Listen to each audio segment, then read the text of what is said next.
किसी शख्स ने कब्रिस्तान में कुत्ते को दफन कर दिया और जब इसकी खबर लोगों के पास पहुंचती है तो लोग इस मामले की शिकायत अपने रहबर अपने काजी के पास जा कर के करते हैं कि फलां शख्स कब्रिस्तान में कुत्ते को दफन कर दिया।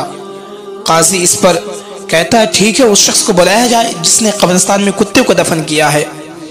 जब उस शख्स को बुलाया जाता है और काजी के सामने वो शख्स हाजिर आता है तो काजी गजबनाक होकर के उससे पूछता है, क्या तूने ही कब्रिस्तान में कुत्ते को दफन किया है?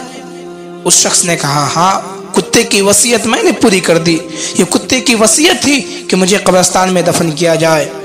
काजी ने कहा, तेरा सत्यानाश हो जाए, तू हलाक हो जा, तू तबाह बर्बाद हो जाए।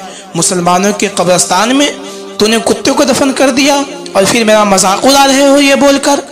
उस शख्स ने कहा, काजी साहब आप जल्दी ना करें, कुत्ते की एक वसीयत ये भी थी कि काजी को 1000 दिनार दिया जाए। काजी ये सुनकर कहा, अल्लाह इस मोतबर कुत्ते पर रहम फरमाए। काजी की यह बात सुनकर के लोग हैरान और परेशान रह गए। काजी ने कहा, तुम हैरान और परेशान क्यों हो रहे हो?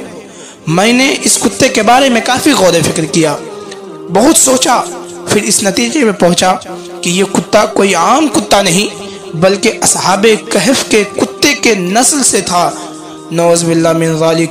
आप इस वाक़े पे गौर करें तो आपको मालूम होगा कि एक चंद दिनार और दिरहम के लिए लोग किस तरह से गलत को सही और सही को गलत साबित करने का जवाब ढूंढ लेते हैं। पैसा और चापलूसी सोच को तब्दील कर देती है और लोग गलत को सही, सही को गलत साबित करने का जवाब ढूंढ ही लेते हैं। आज हमारा मुआशरा, आज हमारे रहबर और सरवर इसी तरह से है कि चंद पैसों के लिए, चंद रुपयों के लिए, चंद दिनार और दिरहम के लिए, कुछ माल दौलत के लिए हक को बातिल और बातिल को हक करार दे देते हैं। दुआ करता हूँ मौला हम सबको सही फैसला करने की तौफीक और रफ़ीक अता फरमाए। आमीन।